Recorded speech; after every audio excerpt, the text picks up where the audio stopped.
Hello friends, welcome to DCS Learning. So this is a very important video for all of you because you wanted to know about the final print and payment process.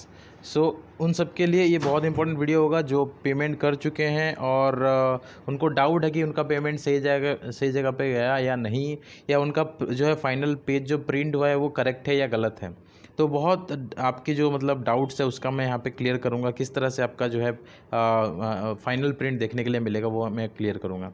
सबसे पहला चीज़ I want to clear you that कि जब आप payment करते हो, payment सिर्फ आपका दो जगह पे जाता है, ठीक है। अप्लाई तो आप मल्टीपल इंस्टीट्यूशन के लिए कर सकते हो। फॉर एग्जांपल आप आ रहे भुवनेश्वर के लिए, या आप जो है आ रही अजमेर के लिए, ठीक है, या आप आ रही भोपाल के लिए, ठीक है। आप आ रही भुवनेश्वर, आ रही अजमेर, आ रही भोपाल, ठीक है, आप आ रही भोपाल, या आप आ रही मैसूरू के लिए अप्लाई कर सकते हो। आप जो है आ रही जो नॉर्थ ईस्ट आ रहा है नेरी शिलोंग के लिए अप्लाई कर सकते हो। तो इन सब का जो आप अप्लाई करते टाइम जो पेमेंट करते हो, ठीक है, आप आ रहे भुवनेश्वर अप्लाई करो, या अजमेर के लिए करो, भोपाल के लिए करो, मैसूर के लिए करो, या नेरी के लिए करो, आपका जो पेमेंट है वो सिर्फ दो जगह पे जाएगा, ठीक है। अगर आप जो है बैंक जो नेट बैंकिंग से पेमेंट करते हो, ठीक है, नेट बैंकिंग से करते हो, या फिर अगर आप एटीएम कार्ड से पेमेंट करते हो, डेबिट एंड क्रेडिट कार्ड से पेमेंट करते हो, ठीक है, डेबिट एंड क्रेडिट कार्ड से पेमेंट करते हो, तो ये जो पेमेंट है आपका कहाँ जाएगा? ये पेमेंट आपका जाएगा आरआई भोपाल के पास जाएगा, ठीक है, सबका, क्योंकि जो कंडक्टिंग अथॉरिटी है वो आरआई भोपाल है, ठीक है। ये जो एग्ज़ाम है आरआई से, देखो ये सारे जितने भी यहाँ पे आरआई हैं, जितने भी रीजनल स्टोर एजुकेशन है, इन सब का जो कंडक्टिंग अथॉरिटी है वो एक्चुअली एनसीईआरटी है, लेकिन एनसीईआरटी ने इसका चार्ज किसको दिया हुआ है? एक पर्टिकुलर आरआई को दिया हुआ है जो कि सेंटर में है। सेंटर में कौन सा है? भोपाल। तो ये सारा ऑल इंडिया का जो है जो मतलब सबके लिए एक ही कॉमन एंट्रेंस करवाते हैं, और आरआई भोपाल इसका जो है कंडक्टिंग इंचार्ज है। अथॉरिटी तो एनसीईआरटी है, लेकिन इंचार्ज जो है आरआई भोपाल है। तो जो आप पेमेंट करते हो नेट बैंकिंग से या debit and credit card, ATM card से, तो वो आपका आरआई भोपाल के पास जाता है। ये एक चीज़ हो गया। दूसरा चीज़, अगर आप यूपीआई से पेमेंट करते हो, ठीक है, अगर आप यूपीआई से पेमेंट करते हो, लाइक फ़ोनपे, गूगल पे, पेटीएम वगैरह से पेमेंट करते हो, तो वो पेमेंट जो है आरआई मैसूरू के पास जाता है, ठीक है। वो पेमेंट आरआई मैसूर के पास जाता है, ठीक है। तो ये चीज़ क्लियर करो, ये नॉर्मल प्रोसीजर है। आप मतलब इसमें घबराने वाली बात नहीं है। मुझे बहुत सारे बच्चे मैसेज करते हैं, कॉल करते हैं, पूछते हैं ये चीज़ कि सर मैंने भुवनेश्वर के लिए पेमेंट किया, लेकिन मेरा पेमेंट जो है आरआई मैसूर में चला गया, आरआई भोपाल में चला गया, तो अभी क्या करूँ, ये गलत है क्या? तो देखो ये बिल्कुल गलत नहीं है, क्योंकि कंडक्टिंग अथॉरिटी आरआई भोपाल है, तो आरआई भोपाल के पास जाता है, और यूपीआई लेकिन यहाँ पे आरआई मैसूर के पास जाता है। तो यहाँ पे शायद यूपीआई वाला जो चार्ज है वो इन्होंने लिया होगा, तो इसीलिए इनके पास जाता है। तो ये नॉर्मल प्रोसीजर है, ठीक है। ये जो प्रोसीजर है वो नॉर्मल है, इसमें कोई घबराने वाली बात नहीं है, ये नॉर्मल प्रोसीजर है। उसके अलावा जो यहाँ पे फाइनल प्रिंट में जो सब चीज़ निकल के आता है वो मैं आपको दिखाता हूँ।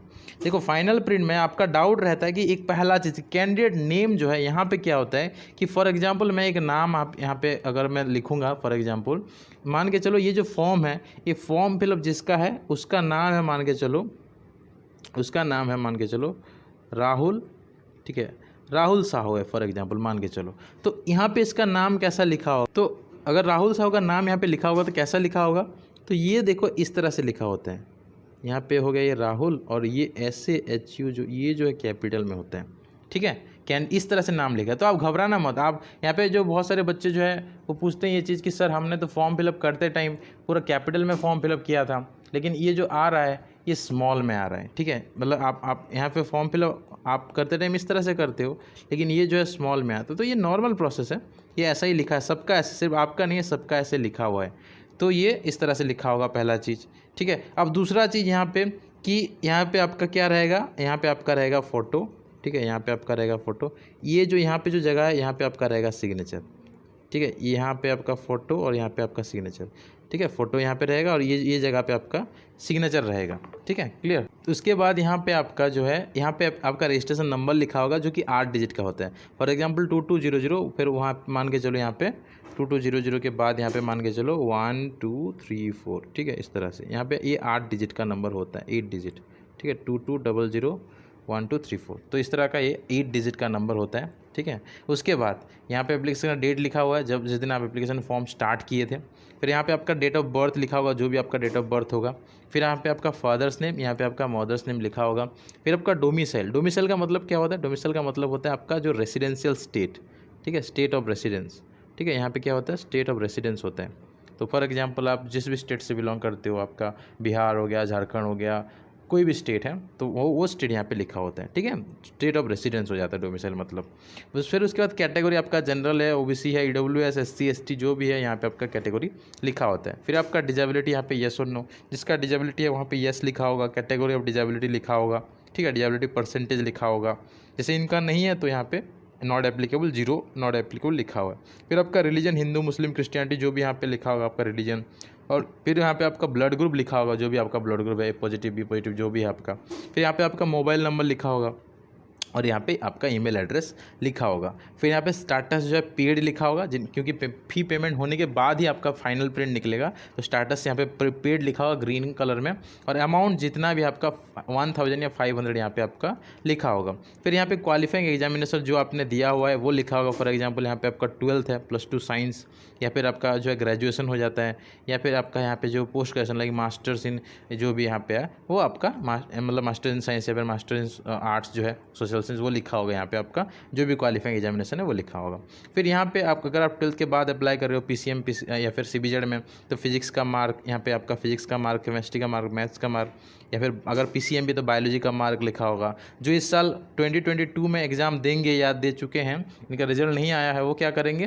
पासिंग ईयर मान के चलिए 2022 है, ठीक है। यहाँ पे 2022 अगर पासिंग ईयर है आपका, तो यहाँ पे आपको 0 पुट करना होता है, तो आपका मार्क्स यहाँ पे 0 दिखाई देगा। हर जगह पे आपका मार्क्स यहाँ पे क्या दिखाई देगा? 0 ओवरऑल में भी आपको, ओवरऑल में आपका मार्क कितना दिखाई देगा? 0 दिखाई देगा, ठीक है। क्लियर? इस तरह से होगा। अगर आपको मार्क्स मिल चुका है, लाइक पासिंग ईयर आपका 2021 है, 2020 है, तो वहाँ पे इस केस में आपका ओवरऑल मार्क, यहाँ पे टोटल मार्क फिजिक्स में, केमिस्ट्री में, सब में आप लिख सकते हो, ओवरऑल मार्क में भी लिख सकते हो। तो पीसीएम कैंडिडेट जो 12th के बाद पीसीएम में दे रहे हैं, तो पीसीएम और ओवरऑल लिखना है यहाँ पे 100 करके, और यहाँ पे आउट ऑफ जो 500 है वो या 600 जितना भी है वो करना है। और यहाँ पे अगर आपका सीबीएड है तो पीसीबी करके कर सकते हो। आपका आर्ट्स है तो सिर्फ ओवरऑल मांगता है, ठीक है। आर्ट्स में ये पीसीएम भी नहीं मांगता है, सिर्फ ओवरऑल मांगता है। फिर ग्रेजुएशन के केस में भी सिर्फ ओवरऑल लिखना होता है। और फिर आपका जो है पोस्ट ग्रेजुएशन अगर क्वालिफाइंग है तो उसमें भी सिर्फ ओवरऑल आपको लिखना होता है। सिर्फ 12th पीसीएम और पीसीएम भी कॉम्बिनेशन में, पीसीएम या पीसीबी के केस में, या फिर पीसीएम भी अगर है तो उसमें आपका जो है मार्क्स लिखा होता है, ठीक है। उसके बाद यहाँ पे आपका मेलिंग एड्रेस लिखा होगा, house number, state address, district, pin code लिखा होगा। परमानेंट एड्रेस में भी सेम अगर होगा तो वो लिखा होगा यहाँ पे आपका। फिर जो जिस जगह पे आपने अप्लाई किया वो लिखा होगा। फॉर एग्जांपल आपने अगर यहाँ पे इंटीग्रेटेड बीए बीएड के लिए अप्लाई किया, तो यहाँ पे जितने भी प्रोग्राम आपने ऐड किया होगा सब लिखा होगा। मान के चलो आपने क्या किया है, आपने मान के चलो आपने, मैंने जो बोला था 9, ठीक है, मैंने जो आपको बोला था कि आपने मान के चलो 9 प्रोग्राम्स के लिए अप्लाई किया, टोटल आपने 9 प्रोग्राम्स के लिए अप्लाई किया, तो सारा प्रोग्राम्स यहाँ पे उसका जो लिस्ट होगा। पहले मान के चलो आपने बीएससी बीएड पीसीएम में, देखो जिसका पीसीएम भी कॉम्बिनेशन है 12th में, ठीक है, 12th क्लास में जिनका भी पीसीएम भी कॉम्बिनेशन है वो 9 स्ट्रीम के लिए अप्लाई कर सकते हैं। वो क्या क्या है मैं आपको बताता हूँ। तो यहाँ पे जितने भी स्ट्रीम अप्लाई करोगे सारा दिखाई देगा। बीएससी बीएड यहाँ पे आपका अगर पीसीएम है तो वो दिखाई देगा। पहला क्या है, यहाँ पे साइड में आप इंस्टीट्यूट का नाम लिखा है ना, तो यहाँ पे इंस्टीट्यूट का नाम लिखा होगा। फॉर एग्जांपल आप आरआई भुवनेश्वर के लिए अप्लाई करते हो, तो यहाँ पे आपका जो है इस साइड में लिखा होता है, मैं इस साइड में लिख रहा हूँ आपका, यहाँ पे इंस्टीट्यूट का नाम और यहाँ पे आपका कोर्स लिखा है, तो मैं इस तरह से लिख रहा हूँ, तो आप बस देख लेना ऐसे ही लिखा होगा आपका, ठीक है। यहाँ पे आपका जो है इंस्टीट्यूट का आरआई भुवनेश्वर और यहाँ पे बीएससी बीएड। तो मैं आपको अच्छे से समझाने के लिए जिस पैटर्न में लिखा हो इस तरह से लिखता हूँ। तो पहले आपका हो जाता है यहाँ पे आरआई भुवनेश्वर, यहाँ पे लिखा होगा आपका मान के चलो बीएससी बीएड आपका पीसीएम। फिर यहाँ पे मान के चलो आपने सीबीजेड के लिए अप्लाई किया तो सीबीजेड होगा। फिर आप उसके बाद आपका यहाँ पे बीए बीएड आपने अप्लाई किया तो यहाँ पे बीए बीएड होगा, ठीक है। ये तीनों आरआई भुवनेश्वर का मान के चलो हो गया। उसके बाद आप कहाँ अप्लाई कर सकते हो, उसके बाद आप जो प्रारंभ में अप्लाई कर सकते हो, वो आपके चॉइस है। प्रारंभ आरआई का पार्ट नहीं है, तो लेकिन आप चाहो तो प्रारंभ में आप अप्लाई कर सकते हो। प्रारंभ के केस में भी यहाँ पे वही चीज़ होगा कि यहाँ पे बीएससी बीएड पीसीएम होगा, ठीक है, बीएससी बीएड पीसीएम, फिर बीएससी बीएड सीबीजेड, फिर आपका बीए बीएड, ठीक है, बीए बीएड यहाँ पे आपका होगा।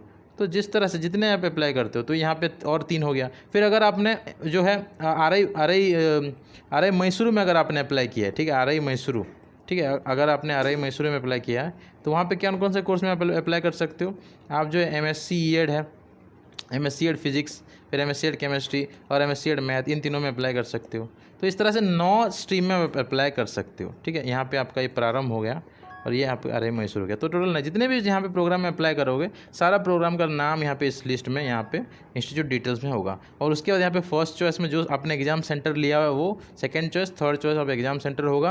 यहाँ पे डिक्लेरेशन लिखा होगा और लास्ट में यहाँ पे आपका एप्लीकेशन नेम और एप्लीकेशन सिग्नेचर यहाँ पे होगा। आई थिंक सिग्नेचर यहाँ पे ब्लैंक है, ठीक है। सिग्नेचर यहाँ पे है तो नीचे वाला सिग्नेचर यहाँ पे ब्लैंक रहेगा, सिग्नेचर यहाँ पे आपका रहेगा, ठीक है। इस जगह पे फोटो के नीचे आपका सिग्नेचर है तो यहाँ पे सिग्नेचर आपका ब्लैंक रहेगा, नीचे RI लिखा है और यहाँ पे NIC नेशनल इन्फॉर्मेटिक्स सेंटर जो है वो लिखा हुआ है। तो इस तरह से आपका जो है फाइनल प्रिंट निकलेगा, पेमेंट आपका इस तरह से होगा और डिटेल आपका इस तरह से होगा। तो घबराने का कोई ज़रूरत नहीं, ये आपका डिटेल प्रोसेस है। तो आई होप कि ये आपके लिए यूजफुल हुआ। तो जिन लोगों ने अभी पेमेंट वगैरह करके फाइनल प्रिंट वगैरह कर चुके हैं आप लोग, तो आपके लिए अभी सबसे इंपॉर्टेंट चीज़ है कि आपको प्रिपरेशन इसका स्टार्ट करना चाहिए। अब आप प्रिपरेशन कैसे कर सकते हो इसके लिए?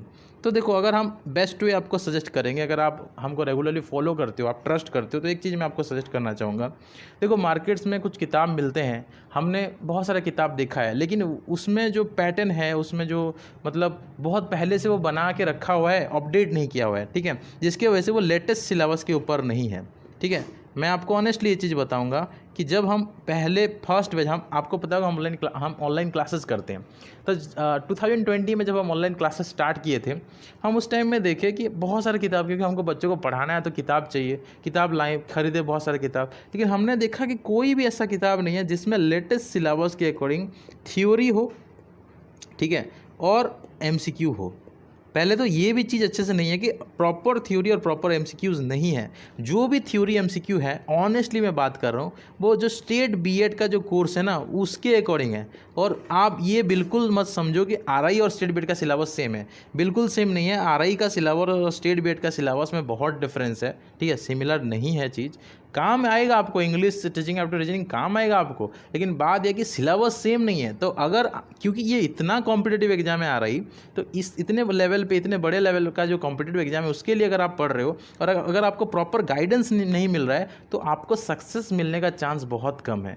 इसीलिए आप जो है, इन जो किताब है आपको मार्केट में मिल रहे हैं, उसको प्रॉपरली देखो। अगर आप खरीद रहे हो तो मैं तो ये सजेस्ट करूँगा कि आप जो हमारा जो स्टडी मटेरियल हमने बनाया हुआ, इतना मेहनत करके बनाया हुआ, वो परचेज करके पढ़ सकते हो।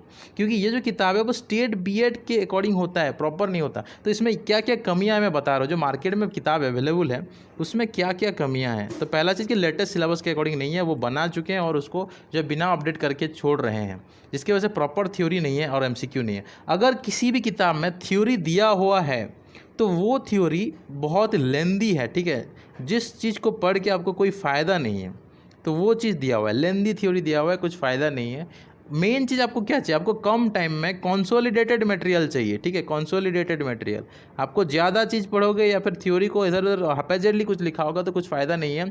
तो ये लेंदी है। हमने जो मटेरियल बनाया है दैट इज़ वेरी कंसोलिडेटेड, क्योंकि हमने पूरा प्रॉपर रिसर्च करते हुए बनाया, अपने खुद के एक्सपीरियंस से बनाया है, ठीक है। मैं 2015 में एग्ज़ाम दिया था, फिर मेरे जूनियर 2016 में जिन्होंने एग्ज़ाम दिया, 2017 में जिन्होंने एग्ज़ाम दिया, हम सब लोग बैठ के डिसाइड करके कैसे क्वेश्चन आया है, इस तरह से बातचीत करके बनाया है। 2019 वाले जिन्होंने दिया है उनसे भी हमने रिव्यू लिया कि आपके टाइम में किस तरह का क्वेश्चन था, उनका भी प्रीवियस क्वेश्चन देख के 2018-19 सबका जो है देख के बनाया हुआ है।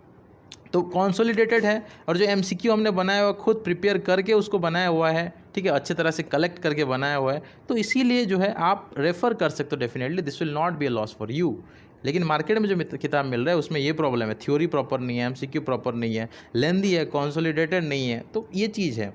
और दूसरा चीज़ बाकी रहा कि ट्रस्ट का बात, तो ये एक चीज़ है कि कुछ लोग, मैक्सिमम लोग तो ट्रस्ट करते हैं स्टडी मटेरियल जब परचेज करते हैं। दूसरा चीज़ कि एक ट्रस्ट इशू रहता है ऑनलाइन में, अगर हम परचेज करते हैं तो शायद फ्रॉड होगा। तो मैं बिल्कुल इस वीडियो में मैं आपको गारंटी दे रहा हूँ कि यहाँ पे ऐसा कोई चांस नहीं है।